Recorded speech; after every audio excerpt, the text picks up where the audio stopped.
नमस्ते दोस्तों, कैसे हैं आप सब। उम्मीद करता हूँ बेहतर होंगे। एक लंबे अंतराल के बाद फिर से स्वागत है आप सबका अपने रेडियो बाजा में। वही पुरानी यादें रेडियो बाजा के संग। तपती गर्मी के बाद शायद ईश्वर को हम पर दया आ ही गई और गुलाब जैसी बारिश बरसने लगी। बिहार के कई इलाकों में इस बारिश का बेसब्री से इंतजार हो रहा था, पर इस बारिश ने शुरुआत में ही एक दुखद खबर भी ला दी। शुरुआती मानसून में ही वज्रपात से कई लोगों की मौत हो गई। पर इस बात के दौरान हमें कुछ बातों का ध्यान रखना चाहिए ताकि जीवन की रक्षा हो सके। चलिए आगे बढ़ते हैं अपने कार्यक्रम की ओर। जल्द ही बिहार में चुनाव होने वाले हैं। जी, विधानसभा नहीं, इस बार नगर पालिका चुनाव की बात हो रही है। विधानसभा चुनावों में तो कुछ ही समय है, पर नगर पालिका चुनाव 28 जून से होने वाली है। और इस बार चुनाव आयोग ने एक बहुत महत्वपूर्ण कदम उठाया है।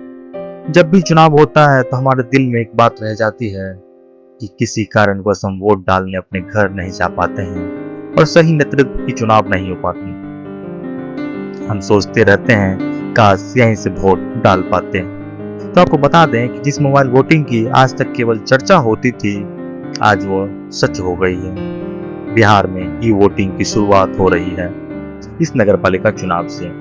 इस ई वोटिंग की सुविधा 80 वर्ष के ऊपर के नागरिक, गर्भवती महिलाएं, बाहर पढ़ रहे छात्रों और प्रवासी मजदूरों के लिए लाई गई है। इनमें हिस्सा लेने हेतु आपको ई वोटिंग SEC बिहार नामक एक एप्लीकेशन अपने मोबाइल में इंस्टॉल करना होगा और रजिस्टर करना होगा।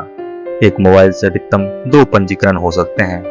अगर आप इन श्रेणियों में आते हैं, इस सुविधा का लाभ उठाएं और ध्यान रहे इस बार आप एक सही नेतृत्व के चुनाव से चूक ना जाएं। अपने आसपास के लोगों तक भी यह खबर पहुंचाएं। और पटना वालों, आपके यहाँ 28 जून को होने वाले नगर पालिका चुनाव में मतदान करने के लिए इस ऐप का उपयोग करें और 16 से लेकर 23 जून के बीच अपना पंजीकरण अवश्य करें। सरकार की इस पहल में सहभागी बने और 100% वोटिंग का लक्ष्य देश के लिए पूरा करें। तो दोस्तों, आज के इस कार्यक्रम के लिए बस इतना ही। अपना ख्याल रखें, मौसम का ध्यान रखें और हाँ, मतदान जरूर करें, क्योंकि आपका एक वोट बना सकता है एक बेहतर बिहार। फिर मिलेंगे कुछ नई बातों, कुछ पुराने यादों और उसी अपनेपन के साथ आपका अपने रेडियो बाजा पर। वही पुरानी यादें रेडियो बाजा। नमस्कार।